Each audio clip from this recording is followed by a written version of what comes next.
오늘 우리가 너무나도 잘 알고 있는 말씀이지요. 달란트 비유입니다. 달란트 비유하면 생각나는 게 재능을 개발하라.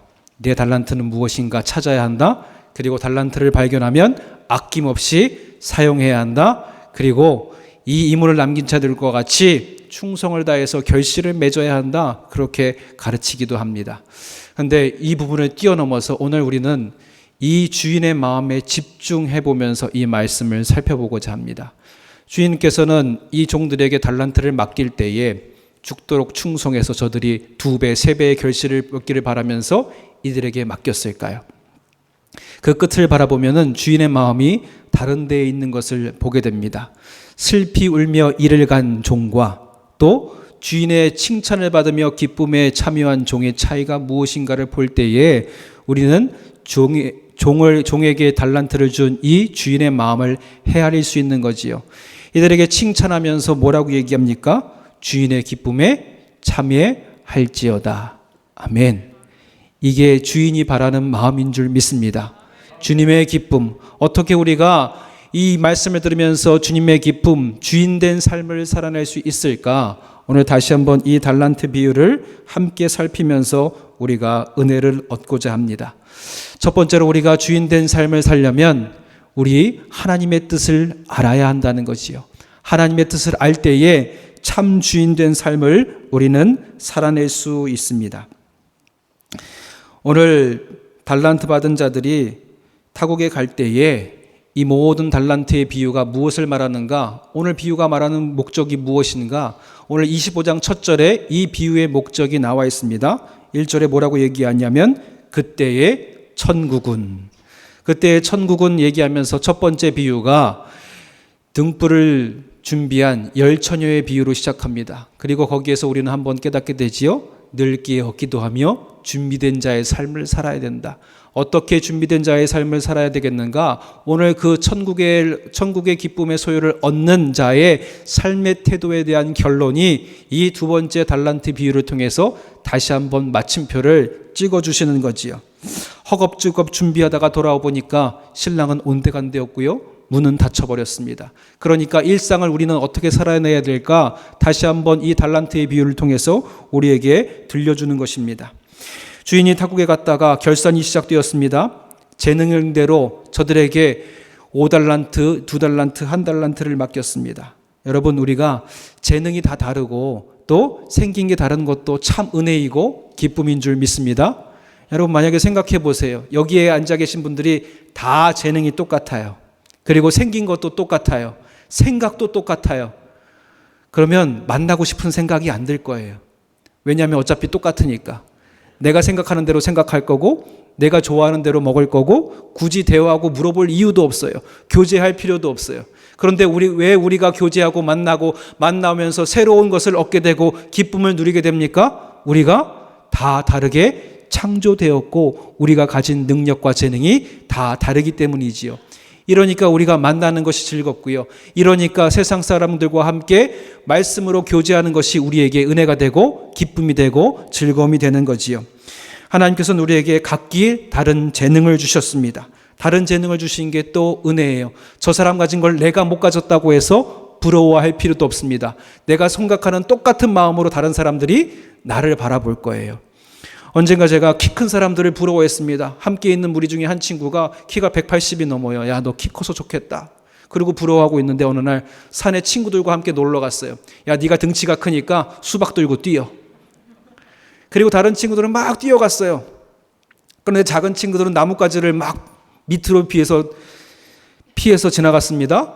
그리고 한참 뛰어가는데 뒤에서 비명소리가 들려오는 거예요. 으아!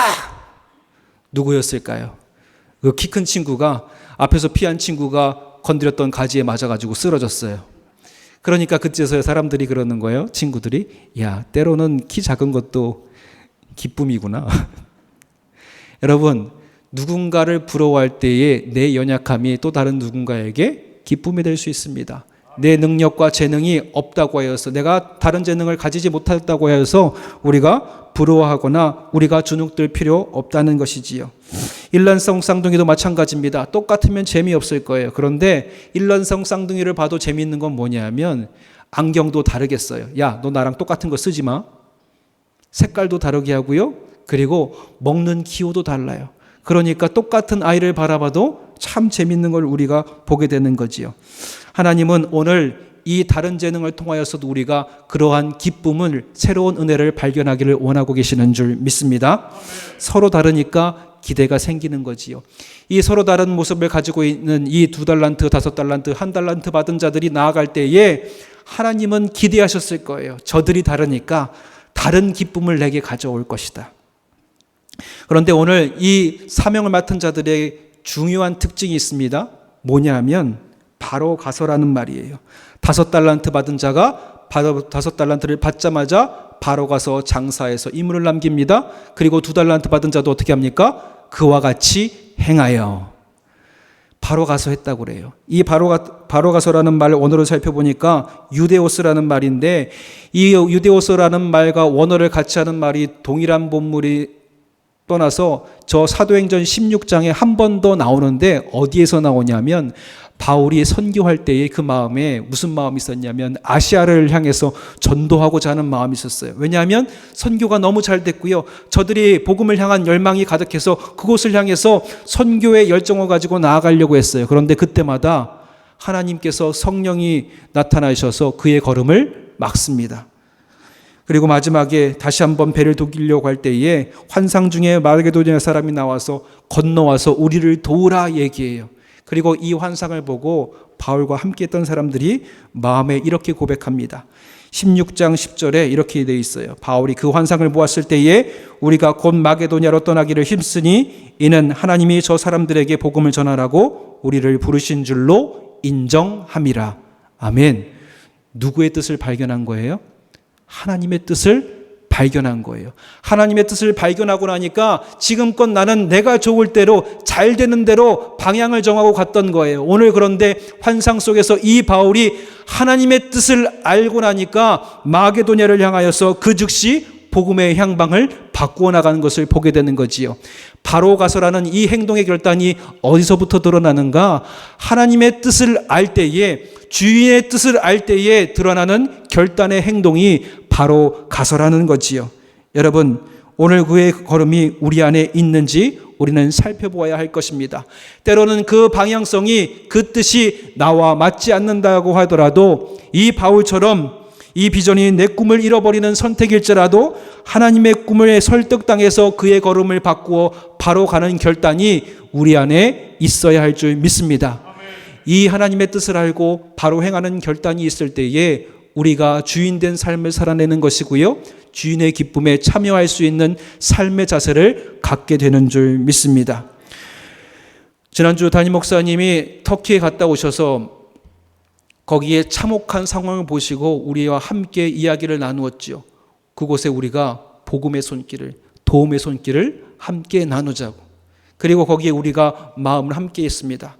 그리고 금요일 날 이 담임 목사님의 그 뜻을 헤아렸던 목사님과 전도사님이 빠르게 팀을 꾸렸어요.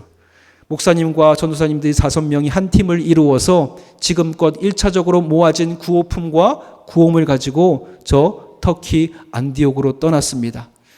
이것을 바라볼 때의 담임 목사님의 마음도, 또 저 처참한 튀르키예 땅의 고통과 신음 중에 있는 백성들을 바라보는 하나님의 마음도 얼마나 시원하였을까 생각해 본다면 우리가 하나님의 뜻을 헤아리고 행동하는 것이 얼마나 중요한지 깨닫게 되는 것이지요.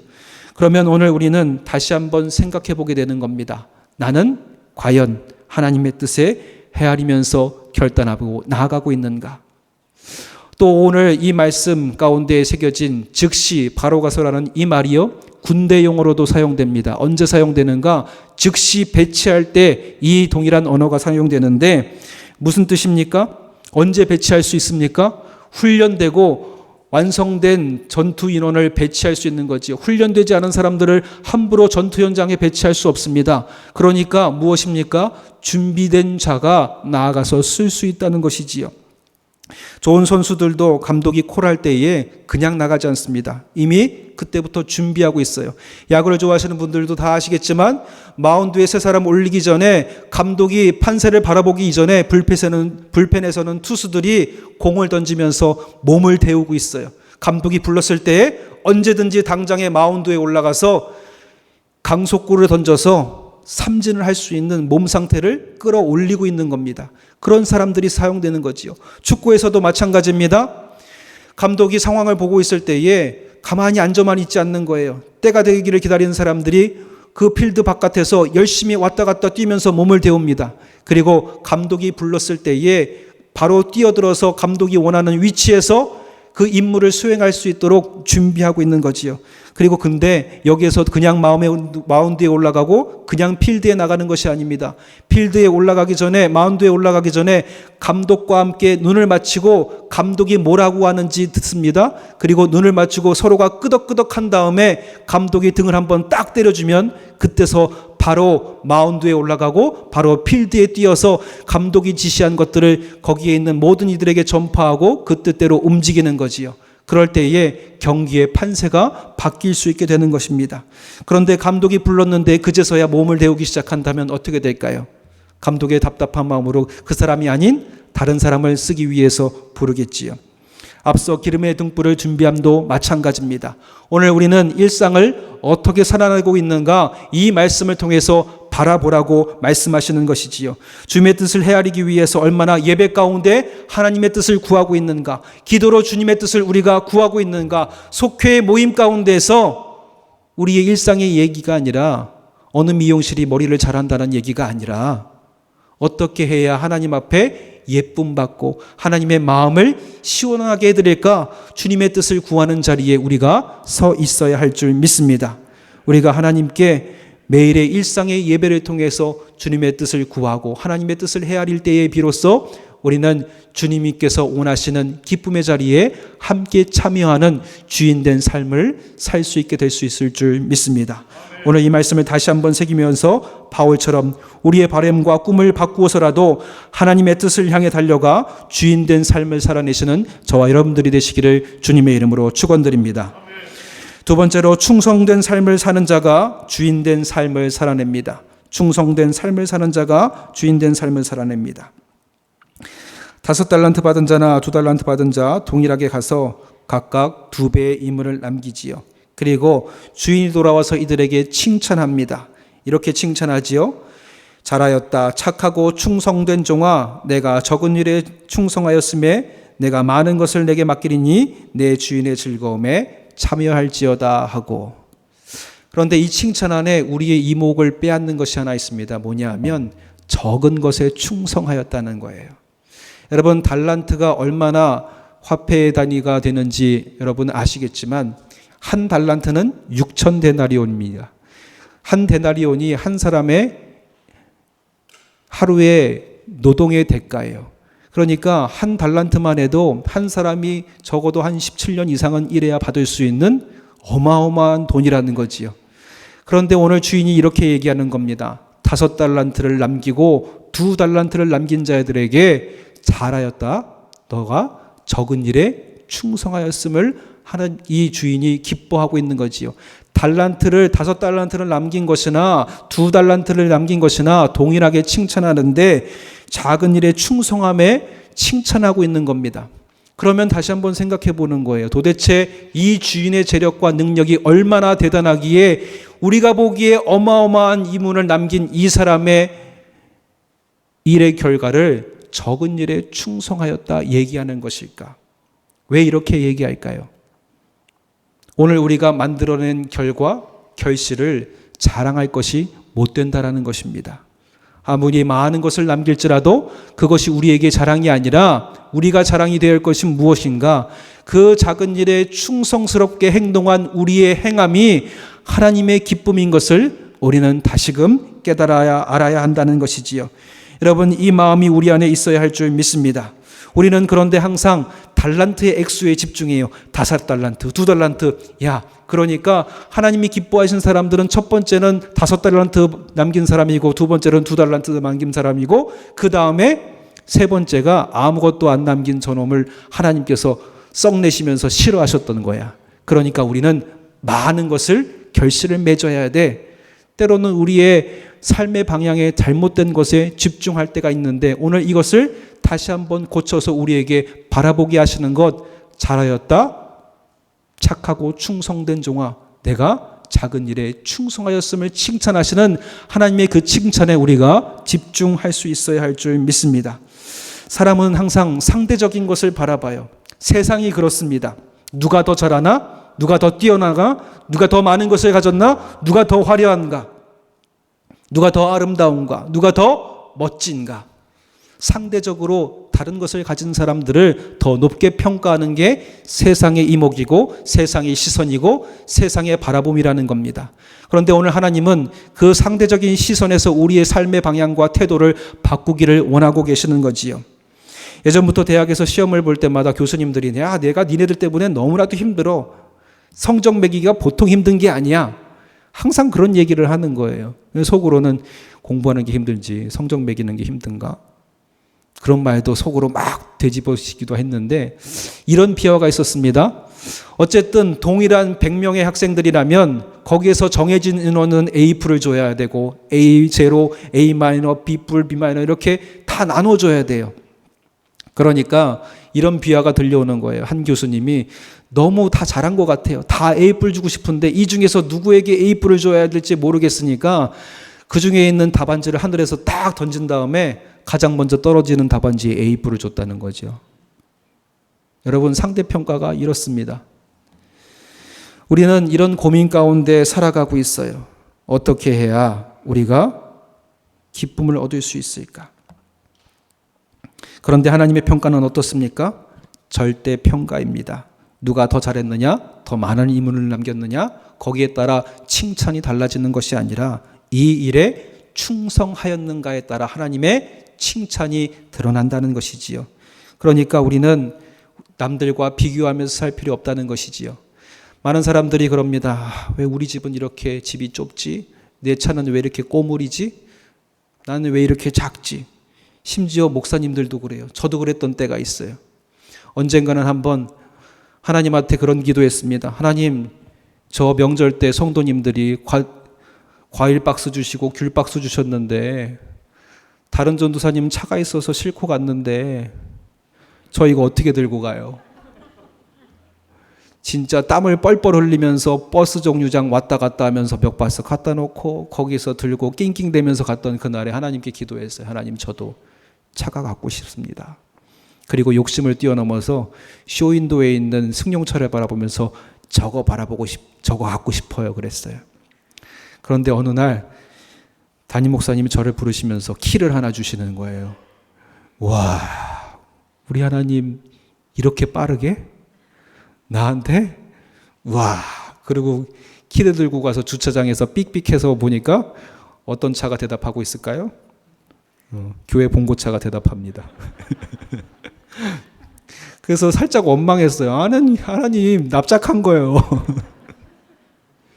근데 나중에 돼서야 차를 진짜 구매했을 때 하나님의 마음을 알았어요. 뭐냐면 차를 구매해 보니까 왜 이렇게 들어가는 게 많아요? 엔진 오일도 갈아야 되고요. 기름도 넣어야 되고요. 뭐 이렇게 수시로 고장나는 건 많은지 유지하는데 비용이 엄청 들어요. 그러니까 가만히 생각해 보니까 아무것도 가지 없는 전도사 주제에 가장 걸맞는 차가 뭐였다는 거예요? 교회 봉고차. 기름도 대주고 보험료도 따로 낼 필요 없고 얼마나 좋아요. 나중에 알았던 거예요. 내 능력과 재능대로 주신 하나님의 축복이 무엇이었는지. 그러니까 부러워할 필요 없다는 거예요. 목사님들도 가끔 그래요. 저 사람은 저렇게 크게 목회를 하는데 나는 이 모양일까? 상대적으로 바라보면서 내가 없는 것에 집중하게 되는 게 누구의 유혹입니까? 세상의 유혹이고요. 사단의 유혹이라는 거예요. 그런데 하나님은요, 우리가 가진 재능에 따라 우리의 걸맞는 우리의 상황에 따라 하나님이 주시는 축복이 우리에게 가장 좋은 은혜이고 축복인 줄 믿습니다. 한 남자가 상담사에게 찾아왔어요. 그러면서 이런 얘기를 하는 거예요. 저는 잘 살아요. 집도 있고요. 차도 있고요. 보험도 다 돼 있고요. 노후도 다 준비돼 있어요. 그런데 아내 때문에 미치겠어요. 왜 아내 때문에 미치겠어요? 그랬더니 우리 아내는 자꾸 없는 것만 봐요. 뭔데요? 언젠가는 저한테 이래요. 우리 친구 시부모님이 집 사는데 글쎄 몇 억을 함께 해줬대. 내 친구 이번에 정말 새롭게 좋은 차 예쁜 거 하나 샀대. 그리고 남편이 이번에 보너스 받았는데 그 보너스 받은 걸로 내 친구 해외여행 시켜줬대. 어쩌라는 건지. 이 말을 들을 때마다 자괴감에 빠져들고 도대체 뭐라고 얘기해야 할지 이제는 입 밖으로 말도 튀어나오지 않는다는 거예요. 내 친구가 라고 얘기하는 순간에 문 열고 나가게 되더라는 거죠. 그러면서 그 아내를 바라볼 때 일어나는 거예요. 항상 이 아내는 없는 걸 바라보면서 불평해요. 그리고 슬퍼해요. 이게 세상의 유혹이고요. 사단의 유혹이에요. 가진 것을 못 보게 해요. 누리고 있는 것을 누리지 못하고 기뻐할 수 있도록 바라보지 못하는 게 세상의 상대적인 시선인 거지요. 오늘 그런 세상에서 우리에게 하나님은요, 내가 지금 누리고 내가 지금 갖고 내가 지금 기뻐할 수 있는 것들을 바라보도록 하나님이 인도해 주고 계시는 줄 믿습니다. 5달란트를 받았던지 2달란트를 받았던지 1달란트를 받았던지 이것은 하나님께서 우리에게 각기 재능대로 맡기신 하나님께서 주신 분량이라는 거예요. 5달란트를 받았다고 해서 내가 더 하나님께 기쁨이 되는 종이 아니라 우리가 하나님께 기쁨이 될 수 있는 것은 내 이 맡겨지는 일에 얼마나 충성을 다하는가를 하나님이 기뻐하시는 줄 믿습니다. 우리가 충성을 다했다는 절대평가에 우리가 집중할 때에 누구를 바라볼 수 있냐면 하나님을 바라볼 수 있어요. 그런데 내가 가진 것, 내가 없는 것을 바라보는 것, 상대적인 것을 바라볼 때 우리는 하나님께 집중하지 못하고요. 누가 중심이 되냐면 내가 중심이 돼요. 오늘 달란트 비유의 무익한 종이 뭐라고 얘기합니까? 두려워하여 나가서 당신의 달란트를 땅에 감추었나이다. 누구의 마음이 집중되어 있어요? 내 마음에 집중되어 있어요. 하나님의 마음, 주인의 마음을 헤아리는 것이 아니라 지금 상대적인 것을 바라보다 보니까 주인을 바라볼 여력도 없고 하나님을 바라볼 여력도 없고 오직 나의 마음에 집중되어 있어요. 그리고 심지어 주인은 굳은 사람이래요. 찔러도 피 한 방울 안 날 것 같은 사람이라는 거예요. 그러니까 무서워서 내가 이것을 숨겼다고 얘기합니다. 누구에 집중됐냐면 내 두려운 이 마음에 집중되어 있으니까 하나님을 바라보지 못하고 은혜를 바라보지 못하는 것이지요. 상대평가는 나를 바라보게 하면서 내 부족함에 집중하게 하고요. 내가 가진 것을 누리지 못하게 하는 것이 이 사단의 유혹이요. 세상의 시선이라는 겁니다. 오늘 다시 한번 이 말씀을 볼 때에 우리는 가다듬게 됩니다. 하나님이 기뻐하시는 것은 우리의 다름과 없음과 연약함으로 인해서 구별되는 것이 아니라 우리가 평가받는 것은 다만 한 가지 우리의 마음의 자세. 우리가 하나님을 바라보고 하나님의 마음을 헤아리며 그 마음을 헤아렸을 때 어떠한 삶의 자세로 나아가는가, 충성된 마음이 우리 안에 있는가, 하나님을 바라보고 있는가를 하나님이 기뻐하시는 줄 믿습니다. 이 충성된 삶으로 세상에 나아가 하나님의 기쁨의 식탁에 참여하시는 저와 여러분들이 되시기를 주님의 이름으로 축원드립니다. 마지막으로 사명을 통해 주인의 식탁의 기쁨을 맛보게 하십니다. 오늘 2달란트, 5달란트 받은 자와 다르게 1달란트 받은 자는 어떻게 결론이 됩니까? 슬피 울며 이를 갈며 쫓겨나게 되는 것이지요. 그런데도 마지막까지 주인께서는 심지 않은 데서 거두고 이익을 바라는 줄로 알면서 두려워 떨었다고 자기는 변명을 합니다. 그러면 그렇게 변명할 거였으면 차라리 은행에라도 맡겨서 이자라도 내게 주어야 되는 게 마땅하지 않냐라고 말씀하시는 거지요. 이거는 사실 우리와 주인과의 관계를 말하는 겁니다. 종이 주인과의 관계를 끝까지 유지하면서 주인의 뜻을 헤아렸다면 과연 이런 사단이 났을까요? 오늘 이 말씀을 다시 한번 볼 때에 나는 하나님과 어떤 관계를 유지하고 있는지 생각해 보게 되는 겁니다. 은혜를 베푸는 저 주인을 향하여서 굳은 사람이라 평가하는 주인과 관계를 올바르게 맺지 못한 이 연약한 백성의 마음에 생긴 것은 그저 두려움뿐이었어요. 때로는 우리가 하나님의 은혜를 누리며 산다고 하면서도 그 은혜를 누리지 못하는 두려움 가운데 사는 사람들이 있습니다. 언젠가 이동원 목사님 책에 이런 예화가 실려 있었습니다. 목사님이 병원에 신방 가신 거예요. 병원에 신방 가셔서 권사님께 그렇게 묻습니다. 권사님께서 이제 믿음대로 하나님 앞에 섰을 때에 당당하게 서실 수 있을까요? 그랬더니 권사님이 그러는 거예요. 목사님, 저 좀 자신이 없어요.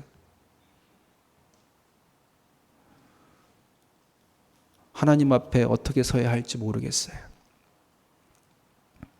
그래서 목사님이 권사님에게, 권사님 요한복음 3장 16절 아시죠? 아유, 당연히 알죠. 한번 암송해 보세요. 그랬더니 암송하십니다. 하나님이 세상을 이처럼 사랑하사 독생자를 주셨으니 이는 그를 믿는 자마다 멸망하지 않고 영원한 생명을 얻게 하려 하심이라. 그러니까 여기에 또 권사님도 아멘 하면서 또 한자도 틀림없이 외우니까 목사님이 박수를 쳐주면서 잘하셨습니다. 한자도 틀리지 않으셨어요. 그러면 이번에 이 세상의 자리에 우리 권사님 이름 나를 넣고 다시 한번 암송해 보세요.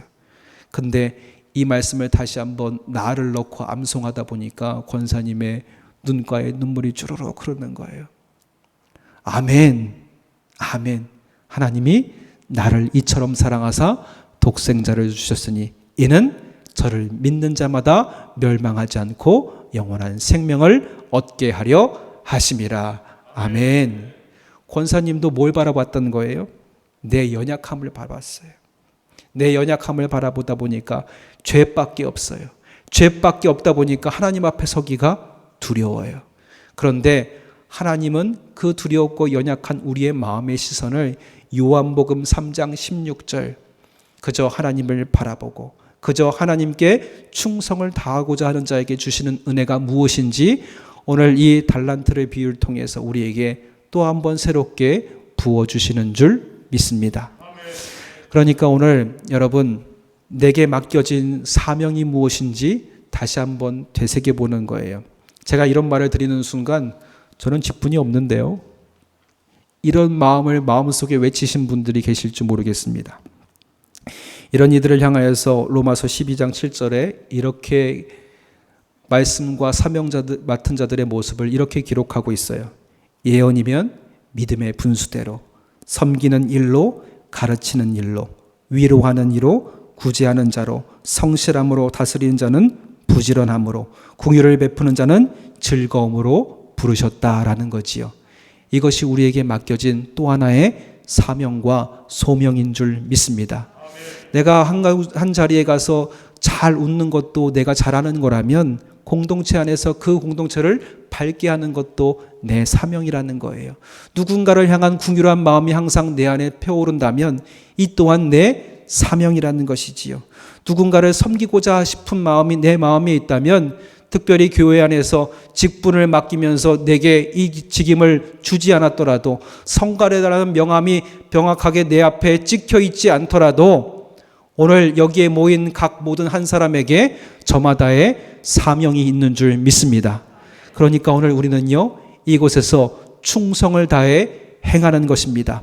드러난 일이나 드러나지 않은 일이나 우리가 기뻐하며 하나님의 뜻을 헤아리며 충성을 다하며 나아갈 때에 우리는 하나님께서 말씀하시는 기쁨에 참여할 수 있게 될 수 있을 줄 믿습니다. 오늘 마지막에 주님께서 얘기하시지요. 주인의 즐거움에 참여할지어다. 이 즐거움 무엇입니까? 바로 언어로 살펴보면 즐거움, 식탁, 잔치라는 뜻이 여기에 담겨져 있어요. 그러니까 오늘 종들에게 너희는 더 이상 종들이 아니요 주인과 함께 동등한 자리에서 식탁의 은혜를 나눌 수 있는 주인의 자리에 설 것을 하나님께서 은혜와 축복으로 우리에게 주고 있는 것이지요. 그러면 더 이상 우리는 죄의 종이 아니라 하나님과 함께 더불어 저 천국의 기쁨의 식탁을 우리의 삶의 일상에서 이루어가는 당신의 백성들로 세워지게 될 수 있을 줄 믿습니다. 여러분 믿으십니까? 그 믿음이 우리 안에 살아 숨쉴 때에 오늘 우리가 바라보는 연약함이 하나님께서 베풀어 주신 은혜가 되고 오늘 우리가 없다고 여긴 것들로 잃어버렸던 하나님의 은혜를 바라볼 수 있는 기쁨이 우리 안에 다시금 되살아나게 될 수 있을 줄 믿습니다.